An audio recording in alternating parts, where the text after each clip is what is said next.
वज़ीर आज़म इमरान खान और फ़ौज के नारे ला इलाहा इल्लल्लाह ने पूरी दुनिया पर सहर तारी कर दिया। पूरी दुनिया को पाकिस्तान और ला इलाहा इल्लल्लाह की समझ आ गई। तारीख़ी तकरीर में भारत और आलमी बरादरी को धो डाला। अमरीकी सदर फौरी एक्शन लेने पर मजबूर हो गए। अक़वाम मुत्तहिदा की जनरल असम्बली में अपने तारीख़ी खिताब में वज़ीर आज़म इमरान खान ने पूरी दुनिया के सामने कश्मीर और आलम इस्लाम का मुकदमा पेश करके मुतासब और मुहज़्ज़ब दुनिया के मुंह पर तमाचा दे मारा। उन्होंने तकरीर से पहले ये वादा किया था कि वो इस मुकदमे को इस तरह पेश करेंगे जैसा इसको पेश करने का हक है, और उन्होंने ये कर दिखाया। इमरान खान के दिल से निकलने वाली तकरीर ने हॉल में बैठे लोगों को आबदीदा कर दिया और दुनिया भर का मीडिया इमरान खान की तकरीर को लेकर अब इंतहा पसंद और दहशतगर्द मोदी सरकार के पीछे पड़ गया है। इमरान खान की तकरीर में ला इलाहा इल्लल्लाह का जोश ईमानी मौजूद था, जिसने उन्हें वलवला अता करके आलम इस्लाम की सही तस्वीर पेश करने की जुर्रत अता फरमाई।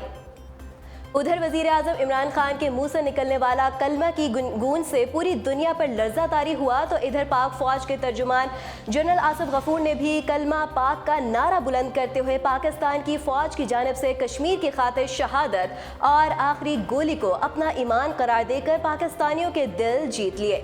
नाजरीन, कल की रात से अब तक पूरी दुनिया में पाकिस्तान का मतलब क्या ला इलाहा इल्लल्लाह गूंज रहा है और अक़वाम आलम को बता दिया गया कि मुसलमान बिलखसूस पाकिस्तानी ना दहशतगर्द है, ना दुनिया का अमन बर्बाद करने वाले, बल्कि हक और इंसाफ और अमन के लिए कुर्बानियां देने वाली कौम है।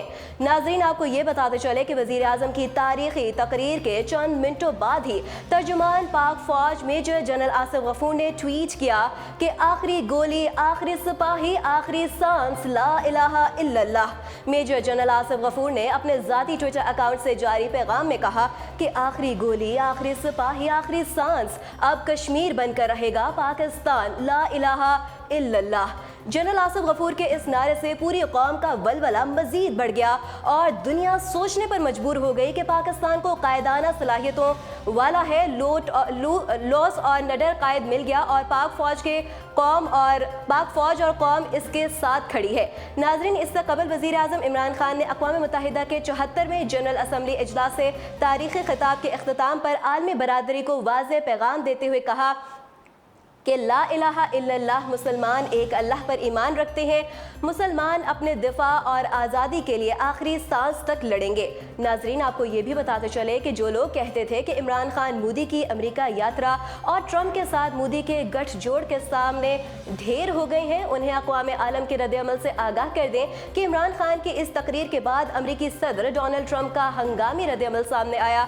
उन्होंने पाक भारत कशीदगी पर तशवीश का इजहार, 12 साल से की पेशकश मकबूजा कश्मीर में नाफिज जालिमाना कर्फ्यू और इंसानी हकूक़ की खिलाफ वर्जियों पर तशवीश का इजहार, नरेंद्र मोदी से जालिमाना पाबंदियां खत्म करने का मुतालबा किया। जबकि अमरीकी सदर ने मकबूजा कश्मीर में नाफिज जालिमाना कर्फ्यू, गैर कानूनी गिरफ्तारियों और इंसानी हकूक़ की खिलाफ वर्जियों पर भी शदीद तशवीश का इजहार किया। अमरीकी सदर ने नरेंद्र मोदी से मुतालबा किया कि मकबूजा कश्मीर में आयद पाबंदियों फौरी ख़त्म की जाए। वज़ीर आज़म ने अपने खिताब में आलमी बरादरी से सवाल किया, क्या मुसलमान कमतर मखलूक हैं जो दुनिया को उन पर होने वाले मज़ालिम नज़र नहीं आते? वज़ीर आज़म इमरान खान ने मुसलमानों पर मज़ालिम के हवाले से खिताब में कहा कि दहशत गर्दी को इस्लाम से जोड़ा जाता है और पूरी दुनिया खामोश रहती है। अगर लाखों यहूदी इस तरह महसूर हों तो क्या होगा? रोहिंग्या में मुसलमानों का कत्ले आम हुआ, दुनिया ने क्या रद्द-ए-अमल दिया? आखिर खून-रेज़ी हुई तो मुसलमानों में इंतहा पसंदी इस्लाम की वजह से नहीं बल्कि इंसाफ ना मिलने की वजह से होगी। उन्होंने दुनिया को एक बार फिर खबरदार किया कि अगर आलमी बरादरी ने मुदाखलत नहीं की तो दो जोहरी मुल्क आमने सामने होंगे। इस सूरत हाल में अक़वाम मुत्तहिदा पर जिम्मेदारी आयद होती है। अगर पाकिस्तान और भारत में रवायती जंग होती है तो कुछ भी हो सकता है। ये वक्त अक़वाम मुत्तहिदा की आजमाइश का है। कश्मीरियों को हक खुद इरादियत दिलवाया जाए। वज़ीर आज़म ने जनरल असम्बली में भारत से मुतालबा किया कि भारत मकबूजा कश्मीर से 50 रोज़ से ज़ायद जारी कर्फ्यू उठाए। क्या अक़वाम मुत्तहिदा 1 अरब 20 करोड़ लोगों को खुश करेगा या आलमी इंसाफ को मुकद्दम रखेगा? इमरान खान ने अपने खिताब में कहा कि फ़र्ज़ करें एक मुल्क अपने पड़ोसी से 7 गुना छोटा है, इसे 2 ऑप्शन दिए जाते हैं, या तो वो सरेंडर करे या फिर अपनी आज़ादी के लिए आखिरी सांस तक लड़े। ऐसे में हम क्या करेंगे? मैं खुद से ये सवाल पूछता हूँ और मेरा यकीन है कि ला इलाहा इल्लल्लाह हम लड़ेंगे। वज़ीर आज़म ने कहा कि मकबूजा कश्मीर में 80 लाख अफराद को जानवरों की तरह बंद किया हुआ है। ये नहीं सोचा गया कि मकबूजा कश्मीर से कर्फ्यू उठेगा तो क्या होगा। दुनिया ने हालात जानकर भी कुछ नहीं किया, क्योंकि भारत 1 अरब से ज्यादा की मंडी है। वज़ीर आज़म ने खबरदार किया कि मकबूजा कश्मीर से कर्फ्यू उठने पर खूनरेज़ी होगी। दुनिया ने सोचा कि मकबूजा कश्मीर में खूनरेज़ी का कश्मीरियों पर क्या असर होगा। माजी में लाखों कश्मीरी आज़ादी की तहरीक में जान दे चुके हैं। मकबूजा वादी में 11,000 ख़वातीन को ज़्यादती का निशाना बनाया गया। मकबूजा कश्मीर में भारत की हामी सियासी क़यादत को भी कैद कर रखा है। भारतीय हुकूमत ने 13,000 कश्मीरी नौजवानों को मुख्तलिफ जेलों में कैद कर रखा है।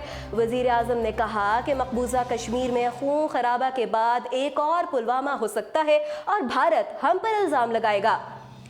वज़ीर आज़म ने कहा, जब एटमी ताकत का हामिल मुल्क आखिरी हद तक जंग लड़ता है, इसके असरात सिर्फ इसकी सरहद तक महदूद नहीं रहते, दुनिया भर में होते हैं। मैं फिर कहता हूँ, यही वजह है कि मैं आज यहाँ खड़ा हूँ। मैं दुनिया को खबरदार कर रहा हूँ, ये धमकी नहीं, लम्हा फिक्रिया है।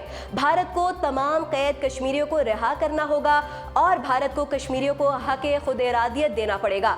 वज़ीर आज़म ने पहली मरतबा अक़वाम मुत्तहिदा के किसी इजलास में भारतीय जासूस और दहशतगर्द कुलभूषण यादव का जिक्र भी किया। वज़ीर आज़म ने कहा कि भारत ने कुलभूषण यादव को पाकिस्तान में दहशतगर्दी के लिए भेजा। वज़ीर आज़म ने मजीद कहा, भारत पाकिस्तान पर दहशतगर्दी के इल्ज़ामात लगाता है, हालांकि हमने बलूचिस्तान में भारतीय जासूस कुलभूषण को पकड़ा, जिसने बलूचिस्तान और कराची में दहशतगर्दी का एतराफ़ किया। उन्होंने कहा, 20 साला कश्मीरी लड़के ने पुलवामा में भारतीय काम पर हमला किया। भारत ने बगैर तहकीक के पाकिस्तान पर हमले का इल्ज़ाम लगाया। मैंने भारत को पेशकश की कि सबूत फराहम किए जाएं। भारत ने सबूत फराहम करने की बजाय जंगी जहाज भिजवाए। हमारी फ़िज़ाइया ने दो भारतीय जंगी तैयारे मार गिराए। एक भारतीय पायलट को कैदी बनाया। भारतीय कैदी पायलट को अमन की खातिर वापस किया। उन्होंने कहा कि हमें तवक्को थी कि भारत में इंतखाबात के बाद सूरत हाल में बेहतरी आएगी। भारत में इंतखाबात के बाद हमने उनसे राब्ता किया, लेकिन भारत की तरफ से हमें मुस्बत जवाब नहीं मिला। भारत ने हमें मुआशी लिहाज से दिवालिया करने की भरपूर कोशिश की और फिर भारत ने अक़वाम मुत्तहिदा की 11 करारदादों और बाहमी शिमला मुआहदे और भारतीय आइन की भी खिलाफ वर्जी करते हुए मकबूजा कश्मीर की खसूसी हैसियत ख़त्म कर दी। वज़ीर आज़म ने आलमी बरादरी के सामने मोदी को बेनकाब करते हुए बताया कि भारतीय वज़ीर आज़म नरेंद्र मोदी और RSS गुजरात के कसाई हैं जिन्होंने मुसलमानों का कत्ले आम किया। ये लोग मगरूर और दहशतगर्द हैं। ये लोग मुसलमानों की नस्ल कशी करना चाहते हैं और दुनिया सिर्फ इसलिए खामोश रहती है क्योंकि इसके भारत में तिजारती मफादात है। ऐसा तर्ज अमल शर्मनाक और अफसोसनाक है। मोदी की अना और तकब्बुर ने उन्हें नाबीना बना दिया। मोदी RSS का मुस्तकिल रुकन है जो हिटलर और मुसवलिनी के बैरोकार तंजीम है। RSS भारत से मुसलमानों ईसाइयों से नस्ल परस्ती की बुनियाद पर कायम हुई। RSS हिटलर से मुतासर होकर बनी। इससे कबल वज़ीर आज़म ने खिताब के आगाज़ में आलमी बरादरी को मुखातिब करते हुए कहा कि पाकिस्तान की नुमाइंदगी करना एजाज़ की बात है। मैं 4 अहम निकात पर बात करना चाहता हूँ। मज़ीद अपडेट्स जानने के लिए देखते रहिए उर्दू पॉइंट।